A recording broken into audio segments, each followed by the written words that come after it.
Hello, this is Bay Solution. Today we will look at Google Forms.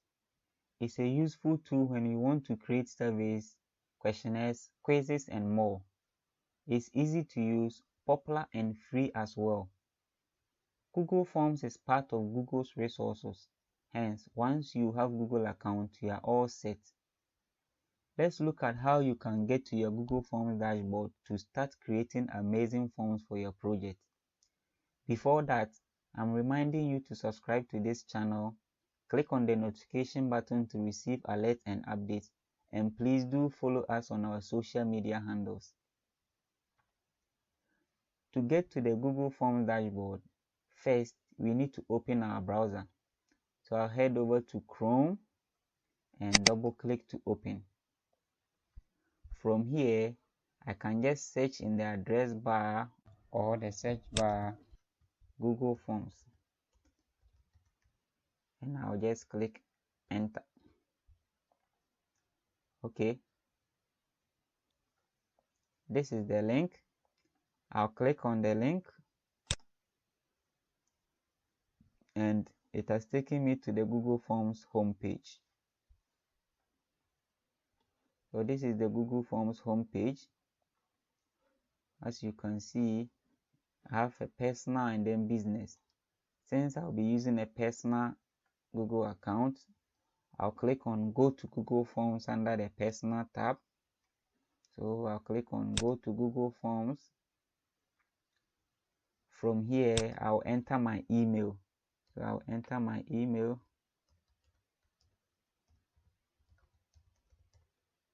And then I'll click on Next. And I'll now enter my password. And I'll click on Next.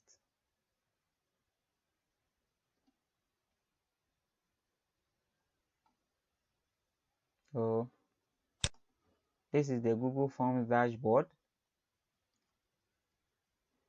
This is where we will start creating our forms.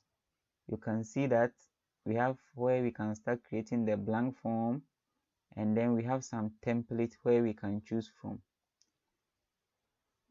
I'll delete this and then you know how it looks like when you are new. So if you are new, this place is empty, you don't have any forms there yet. Once you start creating the forms, they will show here just like the one that I deleted, and you can work with any form later, edit or do anything to it. So let's start creating a form. To create a form, you click on this blank with this plus sign here. So I'll click on start a new form, blank form, and I'll wait. Good. So this is the interface where we start creating the form, and then we add questions and all other stuff. Before that, let's give the form a name. If you want to do anything, you just click and then type. Also, you don't have to save it because automatically the forms will be saved. You just have to make sure that your internet connection is active. Once the connection is disabled and you do a lot of changes and you close the browser, those changes will be discarded. So always ensure that you have an active internet connection before you close the tab.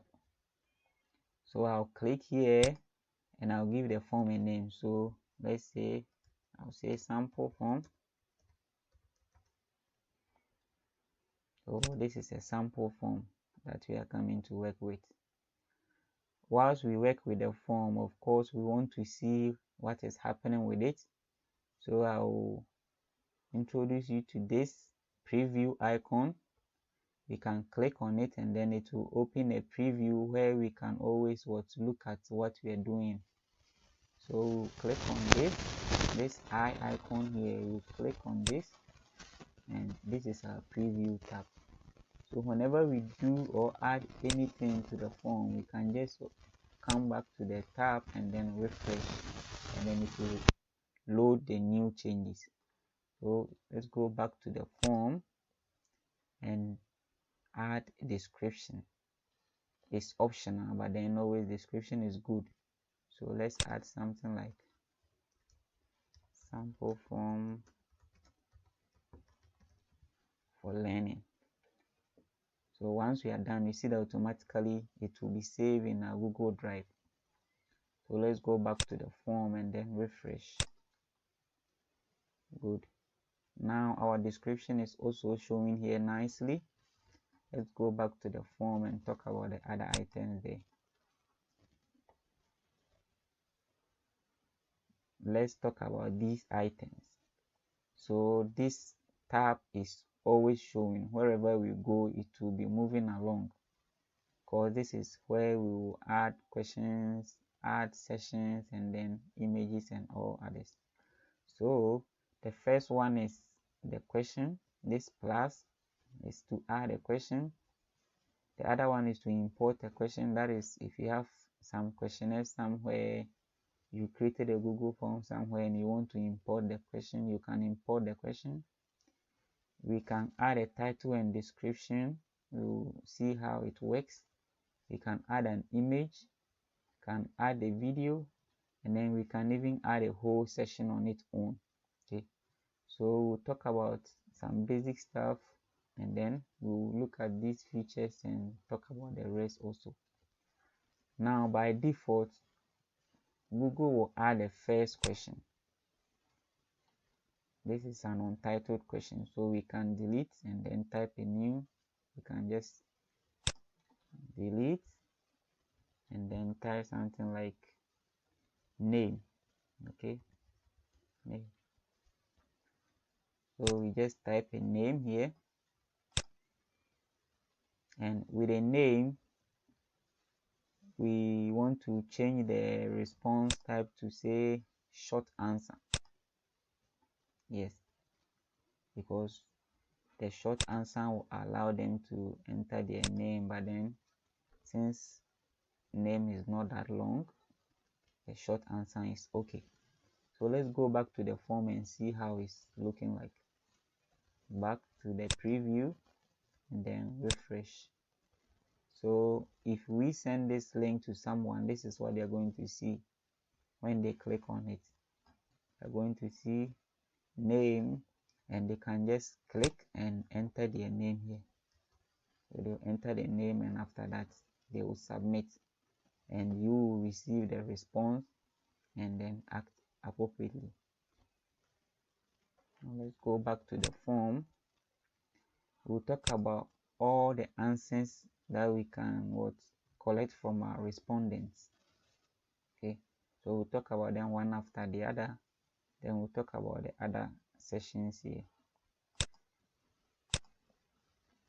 But before that, let's look at this whole session on its own. What we can do there, we can duplicate this question, we can delete this whole thing and add a new one. So let's delete. It's gone. If you want to add a new question, you just head over to add a question and click on it. Then we just type name, and that's all.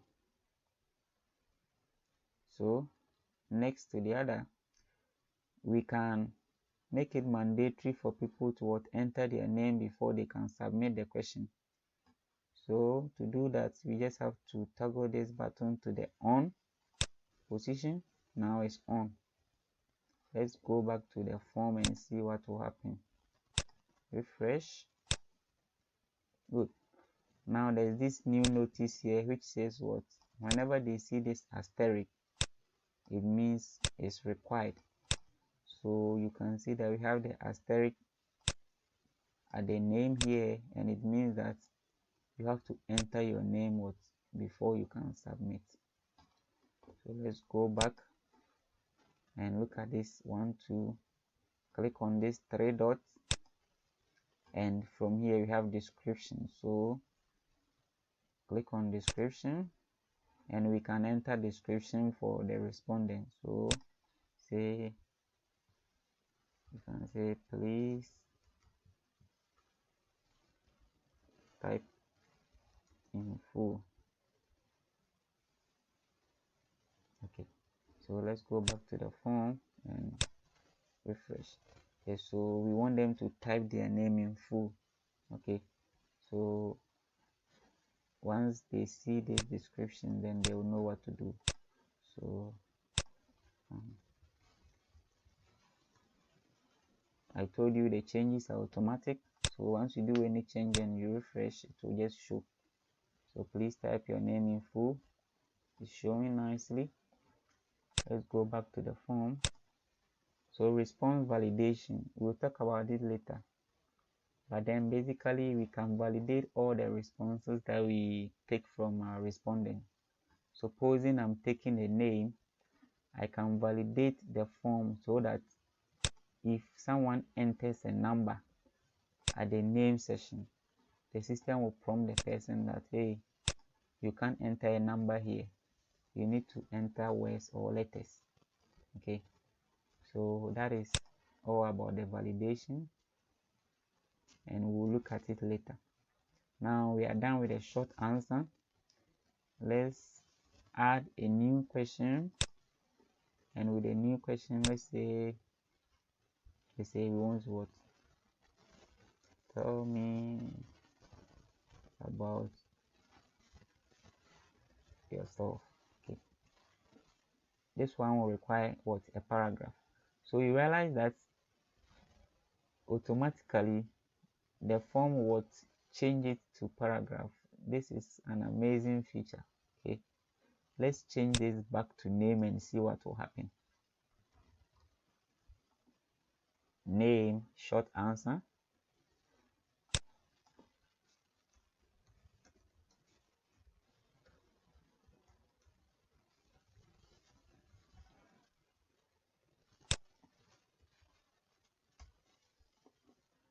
Paragraph. Okay, so there are other similar features that once you start using the form, you will just love and enjoy it. So this is just it. So tell me about yourself. That one will require a long answer. Let's go back to the form and refresh.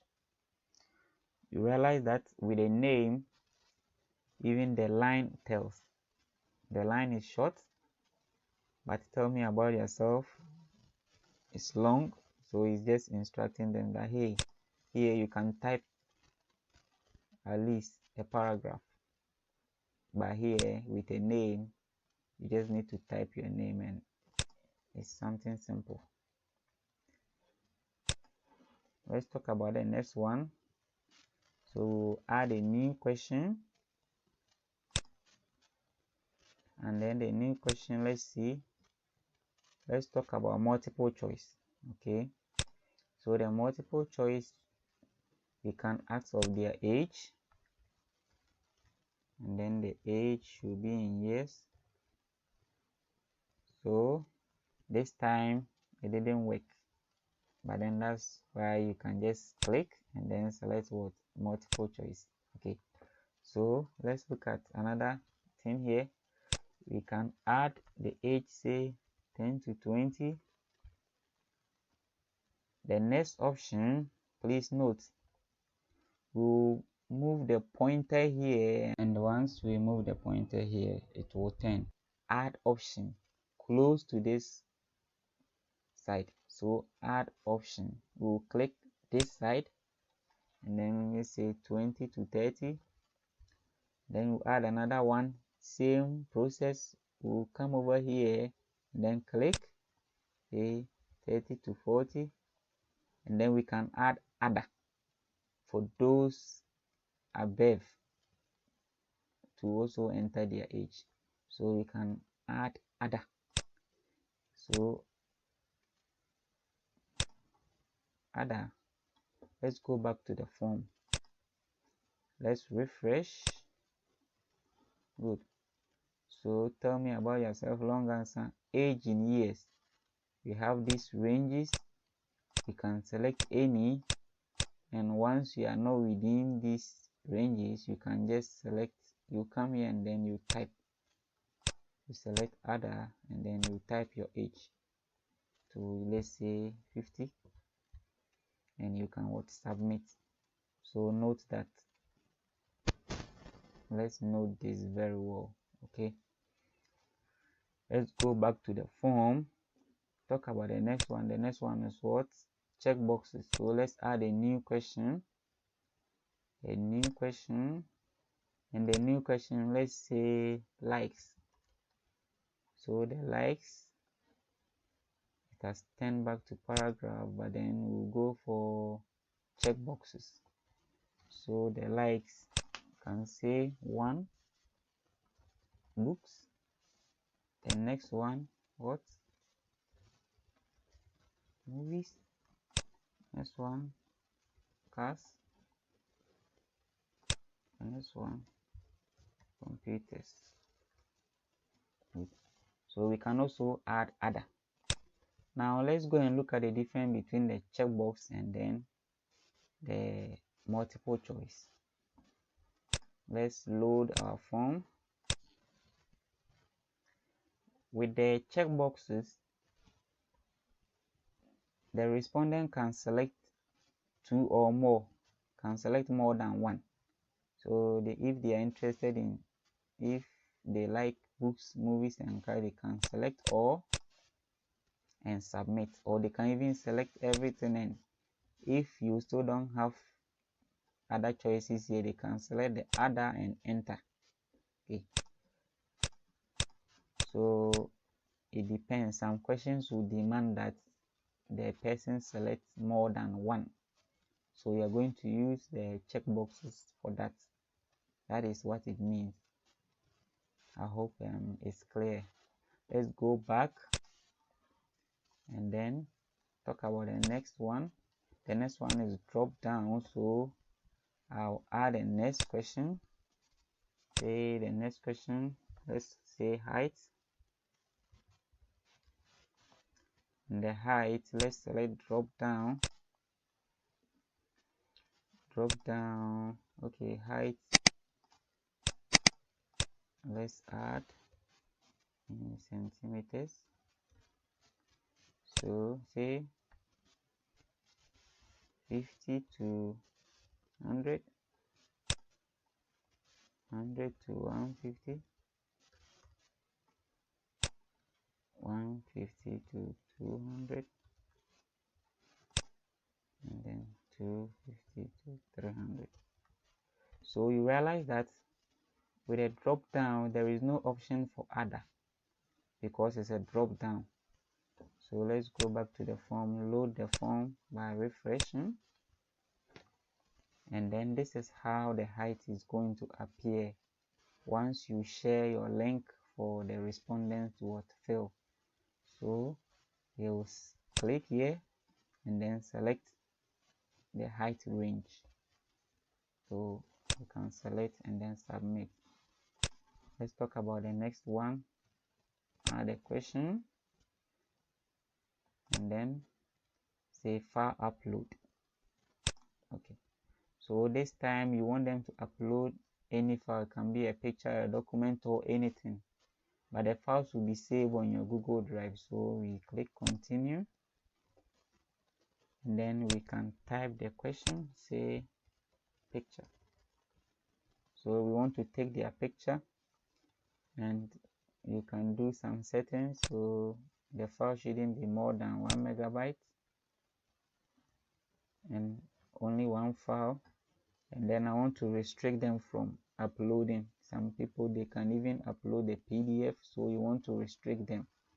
So you toggle this button on, and then you can check image. As you can see, we talk about checkboxes, so these are checkboxes. Supposing I want to take a document and then a PDF, I can check all of them, but then I want to just take an image, so I'll check the image, and that's all. So now my respondent can only upload an image. Let's talk about the next one. Let's use skill. So the next one is skill. Good. So I'll just type skill here, and I can determine the range. I can say 1 to 3, 1 to 4, 1 to 5, and I can label them also. So let's look at it. Refresh, reload. So this is it, 1 to 5, but then there is no description. So let's go back and label it. So if you strongly agree, you can go for 1, and then if you strongly disagree, you can go for 2. You can go for 5, sorry. So let's go back to the form and refresh. So this is a scale. So it's a range. From one side, as you move to the other side, you go closer to that point, and as you move to this side also, you go closer to that point. You can put a description there and we'll look at it. So these ones are okay for now. You can also add multiple choice grade and then tick box grade. You can add a date, you can add a time. They are all there. So we've done most of the question parts. The video is getting longer. I'll pause here and continue in the next video. I'll leave a link in the description. You can check it. Please do well to subscribe and share our videos. Thank you.